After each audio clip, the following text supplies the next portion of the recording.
वक्रतुंड महाकाय सूर्यकोटि संप्रभा निर्विघ्नं कुरु मे देवं सर्वकार्येषु सर्वदा।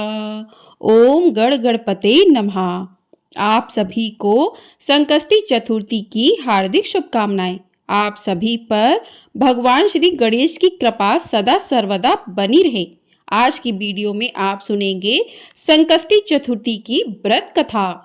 सनातन धर्म में हर माह की चतुर्थी तिथि भगवान गणेश की पूजा आराधना के लिए समर्पित है।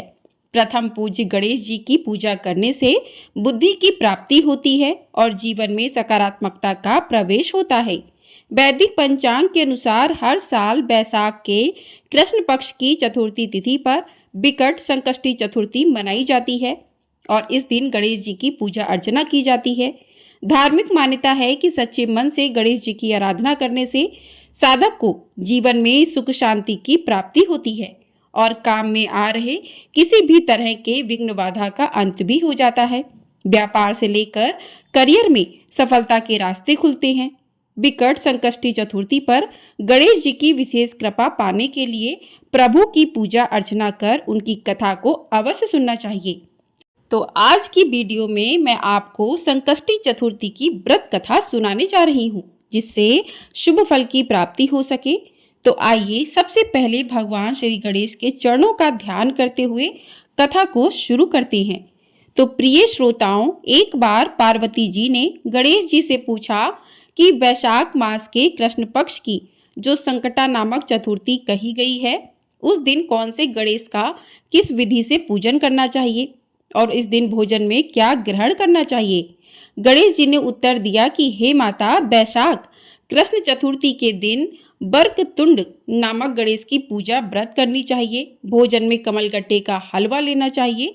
हे जननी, द्वापर युग में राजा युधिष्ठिर ने इस प्रश्न को पूछा था और उसके उत्तर में भगवान श्री कृष्ण ने जो कहा था, मैं उसी इतिहास का वर्णन कहता हूँ। भगवान श्री कृष्ण बोले, हे राजन, इस कल्याणदात्री चतुर्थी का जिसने व्रत किया और उसे जो फल प्राप्त हुआ, मैं उसे ही तुमसे कह रहा हूँ। प्राचीन काल में एक रतिदेव नामक प्रतापी राजा हुए। जिस प्रकार आग तृण समूहों को जला डालती है, उसी प्रकार वे अपने शत्रुओं के विनाशक थे। उनकी मित्रता यम, कुबेर, इंद्रादिक देवों से थी। उन्हीं के राज्य में धर्मकेतु नामक एक श्रेष्ठ ब्राह्मण रहते थे। उनके दो स्त्रियां थीं, एक का नाम सुशीला और दूसरी का नाम चंचला था। सुशीला नित्य ही कोई ना कोई व्रत किया करती थी, फलतः उसने अपने शरीर को दुर्बल बना डाला था। इसके विपरीत चंचला कोई भी व्रत, उपवास आदि ना करके भरपेट भोजन करती थी। इधर सुशीला को सुंदर लक्षणों वाली एक कन्या हुई और उधर चंचला को पुत्र रत्न की प्राप्ति हुई। यह देखकर चंचला बारंबार सुशीला को ताना देने लगी, अरे सुशीला, तूने इतना व्रत उपवास करके शरीर को जर्जर बना डाला, फिर भी एक कृशकाय कन्या को जन्म दिया। मुझे देख, मैं कभी व्रतादि के चक्कर में न पड़कर हष्ट पुष्ट बनी हुई हूँ और वैसे ही बालक को भी जन्म दिया है। अपनी सौत का व्यंग बाण सुशीला के हृदय में चुभने लगा। वह पतिव्रता विधिवत गणेश जी की उपासना करने लगी।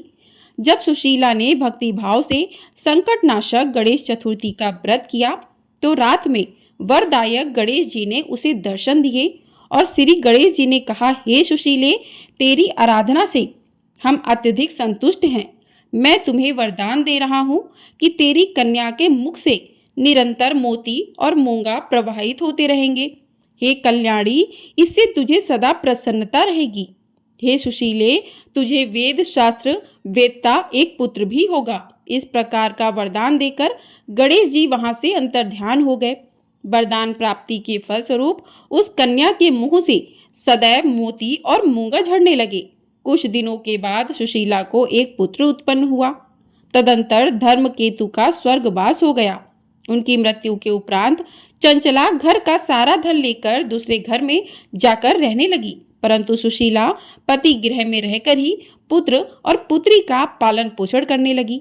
अपनी कन्या के मुंह से मोती मूंगा गिरने के फलस्वरूप सुशीला के पास अल्प समय में ही बहुत सा धन एकत्रित हो गया।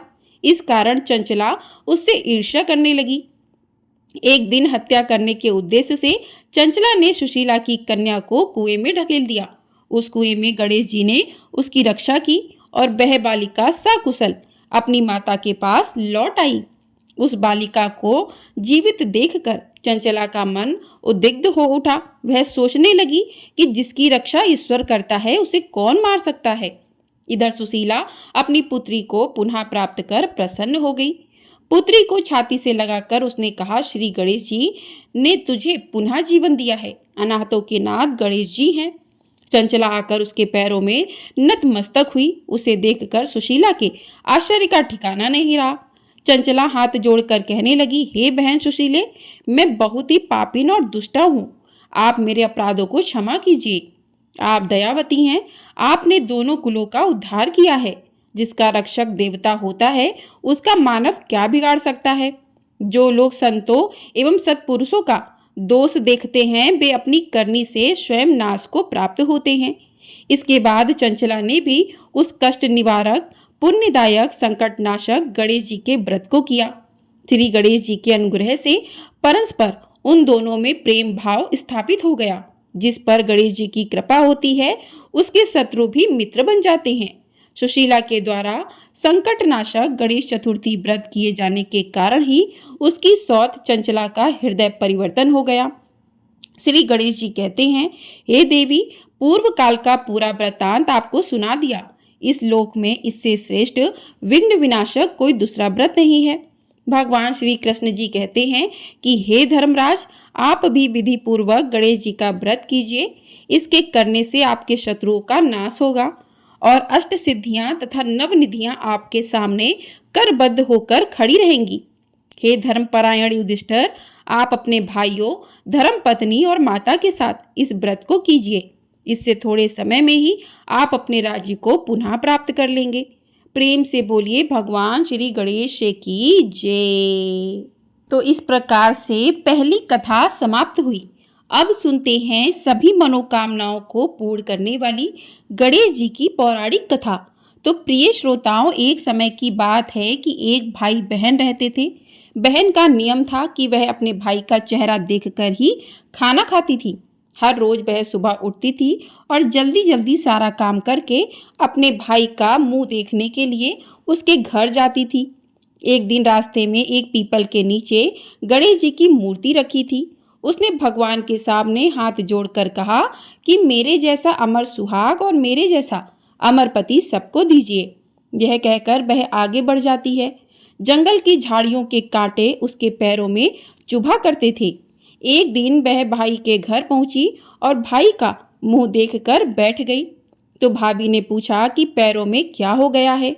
यह सुनकर उसने भाभी को जवाब दिया कि रास्ते में जंगल के झाड़ियों के गिरे हुए कांटे पांव में चुभ गए हैं। जब वह वापस अपने घर चली गई तब भाभी ने अपने पति से कहा कि रास्ते को साफ करवा दो, आपकी बहन के पांव में बहुत सारे कांटे चुभ गए हैं। भाई ने तब कुल्हाड़ी लेकर सारी झाड़ियों को काटकर रास्ता साफ कर दिया, जिससे गणेश जी का भी स्थान वहां से हट गया। यह देखकर भगवान गणेश जी गुस्सा हो गए और उसके भाई के प्राण हर लिए। लोग अंतिम संस्कार के लिए जब भाई को ले जा रहे थे तब उसकी भाभी रोते हुए लोगों से कहने लगी कि थोड़ी देर रुक जाओ, उसकी बहन आने वाली है। वह अपने भाई का मुख देखे बिना नहीं रह सकती, ये उसका नियम है। तब लोगों ने कहा कि आज तो देख लेगी, पर कल कैसे देखेगी। रोज के दिन की तरह बहन अपने भाई का मुंह देखने के लिए जंगल में निकली। तब जंगल में उसने देखा कि सारा रास्ता साफ किया हुआ है। जब वह आगे बढ़ी तो उसने देखा कि गणेश जी को भी वहां से हटा दिया गया है। तब उसने जाने से पहले गणेश जी को एक अच्छे स्थान पर रखकर उन्हें स्थान दिया और हाथ जोड़कर बोली कि हे विघ्नहर्ता भगवान, मेरे जैसा अमर सुहाग और मेरे जैसा अमर पति सबको देना। फिर बोलकर आगे निकल गई। भगवान तब सोचने लगे कि अगर इसकी नहीं सुनी तो हमें कौन मानेगा, हमें कौन पूजेगा। तब सिद्धि विनायक ने उसे आवाज दी, बेटी, इस खिजड़ी के 7 पत्ते लेकर जा और उसे कच्चे दूध में घोलकर भाई के ऊपर छिड़क देना, वह उठकर बैठ जाएगा। यह सुनकर जब बहन पीछे मुड़ी तो वहां कोई नहीं था। फिर वह यह सोचने लगी कि ठीक है, जैसा सुना वैसा ही कर लेती हूँ। फिर वह 7 खिचड़ी के पत्तियों को लेकर अपने भाई के घर पहुंची। उसने देखा कि वहां कई लोग बैठे हुए हैं, भाभी रो रही हैं और भाई की लाश रखी है। तब उसने उन पत्तियों को बताए हुए नियम के तहत भाई के ऊपर छिड़का। तब भाई उठकर बैठ गया। भाई बहन से बोला कि मुझे बहुत ही गहरी नींद आ गई थी। तब बहन बोली कि यह नींद किसी दुश्मन को भी ना आए, और उसने सारी बात अपने भाई को बता दी। तो इस प्रकार से भगवान श्री गणेश ने उन भाई बहनों पर अपनी कृपा की।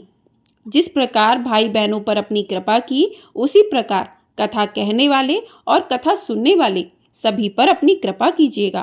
प्रेम से बोलिए भगवान श्री गणेश की जय, चौथ माता की जय। तो इस प्रकार से संकष्टी चतुर्थी की व्रत कथा पूर्ण हुई। आपको ये वीडियो पसंद आई हो, वीडियो को लाइक कर लीजिएगा। चैनल पर नए हैं तो चैनल को सब्सक्राइब कर लीजिएगा। आपको हमारे चैनल पर इसी प्रकार से व्रत त्योहारों की कथाएं प्रतिदिन सुनाई जाती हैं। साथ ही आपको बैसाख मास महात्म्य की कथाएं प्रतिदिन सुनाई जा रही हैं। यदि आप इन कथाओं को सुनना चाहते हैं तो आप हमारे चैनल को सब्सक्राइब कर लीजिएगा, बेल आइकन प्रेस कर दीजिएगा, जिससे आपको सभी वीडियो समय से प्राप्त हो सके। और कमेंट बॉक्स में ओम श्री गणेशाय नमः भी अवश्य लिखिएगा। ओम श्री गणेशाय नमः।